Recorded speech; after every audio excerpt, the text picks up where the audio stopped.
Le Conseil des ministres a adopté le projet de loi portant règlement définitif du budget de l'État au titre de l'exercice 2024. Cette adoption constitue une étape essentielle pour dresser les bilans de l'exécution budgétaire et évaluer la gestion des finances publiques au cours de l'année écoulée. Les files d'attente interminables devant les stations-service et la flambée des prix sur le marché parallèle demeurent préoccupantes. Entre résignation, frustration et appel au civisme, les Bamakois s'efforcent en tout cas de faire face à cette situation. Alors que 9 sélections africaines ont déjà validé leur qualification pour la Coupe du Monde 2026, 4 autres équipes du continent s'affrontent pour décrocher le dernier ticket africain via les barrages intercontinentaux. Très heureuse de vous retrouver, mesdames et messieurs, bonsoir. Bienvenue dans cette édition placée sous le thème « Le contrôle juridictionnel des finances publiques, facteur de bonne gouvernance ». L'audience solennelle de la rentrée des cours et tribunaux 2025-2026 s'est tenue ce jeudi 13 novembre à Bamako, présidée par le chef de l'État, le général d'armée Assimi Goïta, en présence du Premier ministre. Cette rentrée judiciaire marque donc une étape importante dans la refondation de l'État et la consolidation d'une justice au service du peuple. Elle intervient dans un contexte clé marqué par la création de la Cour des comptes, symbole fort de la transparence et de la rigueur dans la gestion des ressources publiques. À travers cette réforme, le Mali confirme son engagement pour une gouvernance exemplaire, souveraine et responsable. Finances publiques, oui, on en parle toujours. Réuni en session ordinaire ce 12 novembre, le Conseil des ministres a adopté le projet de loi portant règlement définitif du budget de l'État pour l'exercice 2024. Une étape cruciale qui permet de faire le point sur la gestion des finances publiques et de constater les résultats budgétaires de l'année écoulée. Djeneba Samaki. La loi des règlements constate l'exécution d'un budget d'une année civile et ensuite rend compte de l'utilisation des crédits, mais aussi de l'état d'exécution du budget. Les règlements définitifs du budget d'État pour l'exercice 2024 vient boucler la gestion financière de l'année écoulée en précisant les recettes effectivement mobilisées, les dépenses exécutées et les équilibres réalisés par les trésors publics. Selon les rapports présentés par les ministres de l'économie et des finances, le Mali a enregistré en 2024 des recettes supérieures aux prévisions, atteignant 2642 milliards de francs CFA contre 2387 milliards attendus, soit un taux de recouvrement de 110,67%. Du côté des dépenses, leur exécution s'est limitée à 2844 milliards de francs CFA, soit 90,63% des prévisions. 110% d'augmentation des recettes et de 90% d'augmentation des dépenses. Ça veut dire que les recettes ont augmenté plus rapidement que les dépenses. Et cela est une très bonne chose pour les finances publiques du Mali, parce que cela veut dire que, évidemment, les revenus ont augmenté plus que prévu et que les dépenses ont baissé plus que prévu. Donc, effectivement, avec cette différence de taux de croissance des recettes et des dépenses, le déficit budgétaire va baisser, c'est-à-dire l'écart entre les dépenses et les recettes. Et évidemment, comme vous l'avez dit, dans les prévisions, c'était 751 milliards, l'écart entre les recettes et les dépenses. Maintenant, cela a baissé à 201 milliards, ce qui fait une différence de 550 milliards, ce qui est une très bonne performance. Avec ces projets de loi désormais adoptés, le gouvernement rend compte au Conseil national de transition du résultat définitif de la gestion budgétaire 2024. En 2025, si on arrive à déjà faire la loi de règlement pour 2024, c'est une bonne chose parce que ça clôt définitivement les états financiers de la loi de finances 2024. Donc, je pense que c'est une bonne chose parce que l'exhaustivité et l'exactitude de l'information financière est un des piliers de la loi des finances et de la gestion, l'orthodoxie en finances publiques. Je pense que c'est une bonne performance au niveau de l'exécution du budget et de la préparation aussi des budgets à venir. Au-delà des chiffres, les experts appellent à consolider les performances observées en renforçant la mobilisation des recettes internes et la bonne gouvernance financière. La crise du carburant continue de perturber le quotidien à Bamako, même si une légère amélioration est perceptible ces derniers jours. Les longues files devant les stations et la hausse des prix informels restent cependant au centre des préoccupations. Entre patience, frustration et appel au civisme, les Bamakois tentent de s'adapter à la situation. Reportage Moussa Traoré. À Bamako, trouver du carburant n'est plus aussi difficile qu'il y a quelques semaines, mais la situation reste loin d'être stable. Sur les grandes artères de la capitale, on observe encore des files de véhicules devant les stations-service, signe que le réapprovisionnement se fait lentement. Certains conducteurs estiment que la situation s'est un peu améliorée, tout en dénonçant le comportement de ceux qui stockent l'essence pour la revendre plus chère. Selon eux, cette pratique complique davantage le retour à la normale. Bon, essence doni, ante se gafo galunu, parce que tiens la ni semaine qu'on a là, à la circulation est là, ibadon. Et mɔgɔw bolicogo la ko baara dɔɔni kɛra nin semaine in kɔnɔna la semaine tɛmɛnen ka na ni semaine in na mais toujours an kɔni bɛ a fɔ mɔgɔw ye minnu bɛ essence ta ka taa mara ni gɛlɛya nana ka tila k'a feere fasojɔ tɛ quoi bɛɛ ka essayer toujours an ka jɛ an ka fara autorité kan pour que ni gɛlɛya in bɛ se ka ban cogo min na o gɛlɛya tɛ se ka ban n'anw yɛrɛ fɛnɛ tɛ quoi.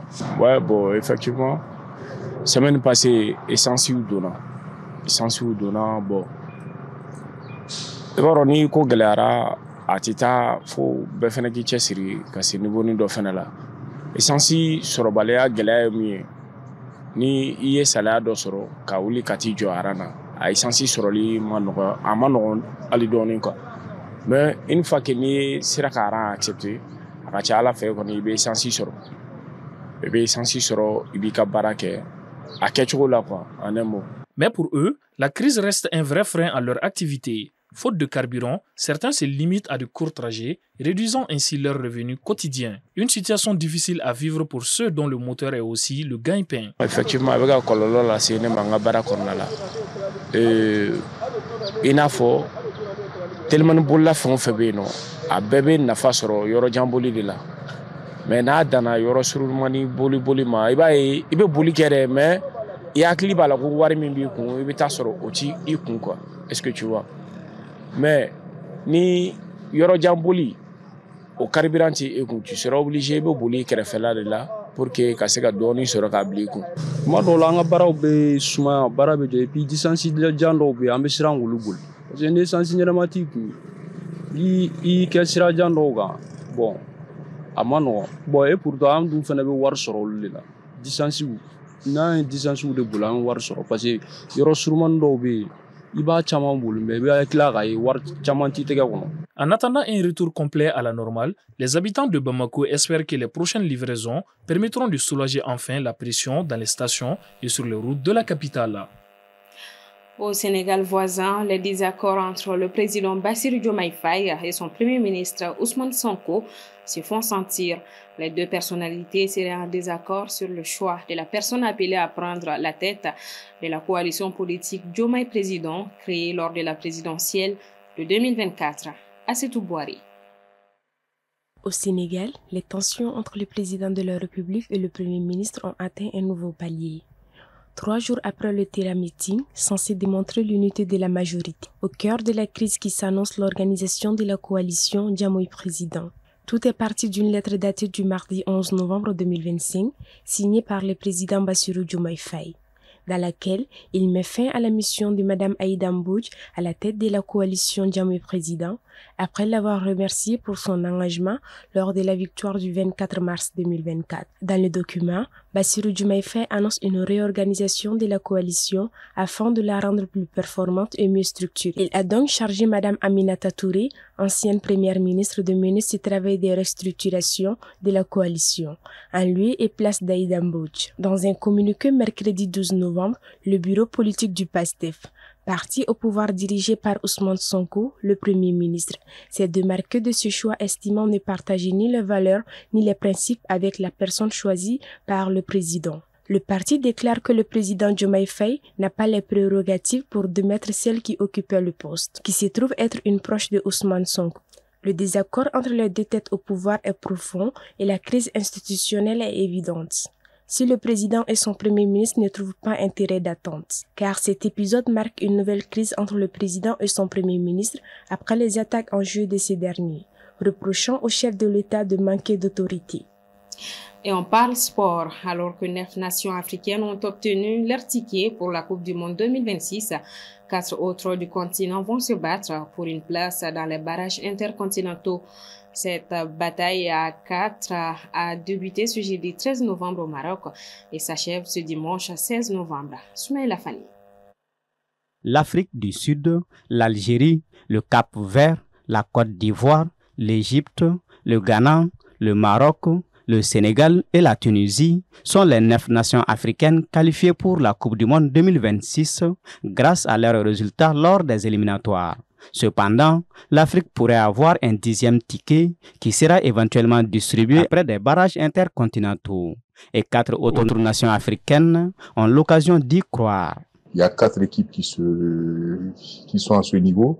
Le Nigeria, le Gabon, le Cameroun et la RDC qui vont s'affronter en demi-finale. Nigeria, Gabon et Cameroun et RDC. Et les vainqueurs vont s'affronter en finale. Et il y a une seule équipe qui sortira de ces barrages et qui va affronter aussi les barrages intercontinentaux. Donc c'est pour dire que l'enjeu est très grand et gagner au niveau des barrages africains ne vous donne pas directement l'accès à la Coupe du Monde. Et là, il va falloir passer aussi par les barrages intercontinentaux. Mais pour le moment, là, il va falloir gagner d'abord les demi-finales et la finale. D'abord, il y a le Nigeria contre le Gabon. Les Nigérians veulent retrouver la scène mondiale après avoir raté le tournoi en 2022. En face, il y a le Gabon qui cherche une première qualification au mondial de leur histoire. Nigeria-Gabon peut paraître déséquilibré sur le papier, oui, mais vous savez, on est en football. Le Gabon est une équipe qui a terminé 2e derrière la Côte d'Ivoire dans son groupe et voilà, qui a fait grande sensation. Le Nigeria a eu un parcours un peu en dents de scie. Et là, c'est une équipe qui est capable du meilleur comme du pire, et là, à travers toute son histoire. Donc, c'est un match encore qui reste indécis, surtout à ce niveau où, voilà, il y a une place à gagner pour la finale. Ensuite, le Cameroun face à la RD Congo. Pays le plus souvent qualifié en Coupe du Monde du continent africain, le Cameroun a participé à 8 reprises, comme lors de la dernière édition en 2022. Il croisera le fer avec la RD Congo, qui court derrière une participation du mondial depuis 1974. Cameroun-RDC, le derby de l'Afrique centrale, toujours indécis, même si depuis 1998, avec ce quart de finale de la CAN, la RDC n'a pas battu le Cameroun. Donc, on est en football encore. C'est vrai, l'histoire appartient aux historiens. Et tout se joue sur le terrain. Le Cameroun aussi est une équipe imprévisible, capable du meilleur comme du pire. Donc, ça va se jouer sur le terrain. Ça va se jouer au mental, à la condition physique et aussi à la concentration. Parce que ça se joue sur un match couperé et différent des matchs de championnat. Ce tournoi de la dernière chance pour ces recalés se joue sur un terrain neutre au Maroc. Le vainqueur accède aux barrages intercontinentaux et continue à croire au Mondial 2026. Voilà, c'est ce qui referme ce 1945 du 13 novembre. Merci à vous de l'avoir suivi. Bonsoir à tous et à demain.